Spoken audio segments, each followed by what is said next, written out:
Bakı metrosunda qatarlar arası intervalların azaldılmasına baxmayaraq günün pik saatlarında yaranan sıxlıq sərnişinlər arasında narazılığa səbəb olur. Bu səbəbdən metronun daha bir stansiyasında qatarların hərəkəti yeni intervallar əsasında tənzimlənəcək. Bəs sıxlığın minimuma indirilməsi məqsədi ilə bu istiqamətdə daha hansı tədbirlər görülür? Ətraflı sujetdə.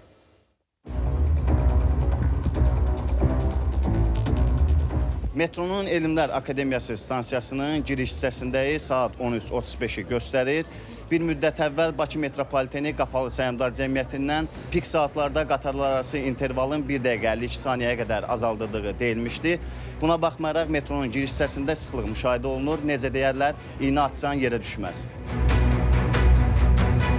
İntervallar azalandan sonra sıxlıqda ciddi bir dəyişim yoxdur. Səhər saatlarında daha çoxdur. Bir də həmin bu saatlarda 13:35 iradələndir. Günün pik saatlarında metrodan istifadə o qədər rahat deyil.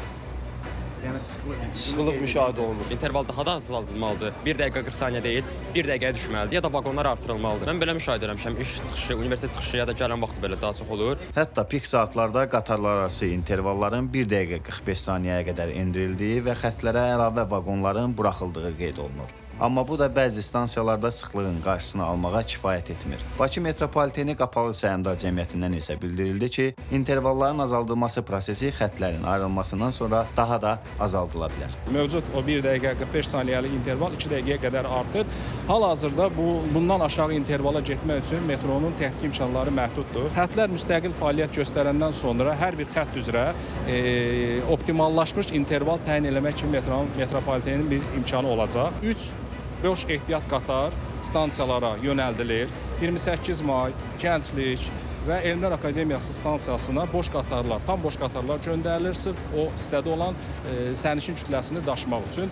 Həmçinin yeni tədris ilinin başlaması ilə əlaqədar Həzi Aslanov stansiyasında artan sərnişin axınının qarşılanması məqsədi ilə Həzi Aslanov Əhmədli stansiyasında qatarların hərəkət intervalı azaldılır. Həzi Aslanov stansiyasında artan sərnişin kütləsinin daha rahat və daha komfortlu daşınmasını təmin etmək üçün mövcud intervallar 10 dəqiqədən 5 dəqiqəyə qədər endirilib. Təbii ki, bu 5 dəqiqəlik interval pik saatlarında, səhər və axşam pik saatlarında həftə içi nəzərdə tutulubdur. Digər saatlarda isə 7 dəqiqəlik intervallarla qatarlar hərəkət eləyəcək. Bu monitorinq mütəmadi davam olunacaqdır. Əgər zərurət yaranarsa, bu intervalın müddətinin uzadılmasına gediləcək. Anar Zamanov metroda quraşdırılan yeni elektron lövhələrdən də danışdı. Onun sözlərinə görə bu lövhələr vasitəsilə qatarların gəlməsinin geri sayımı tətbiq olunur. Hələlik bu pilot layihə kimi Gənclik metro stansiyasında tətbiq olunub. Növbəti mərhələlərdə isə bütün stansiyalarda bu tablolar fəaliyyət göstərməyə başlayacaq.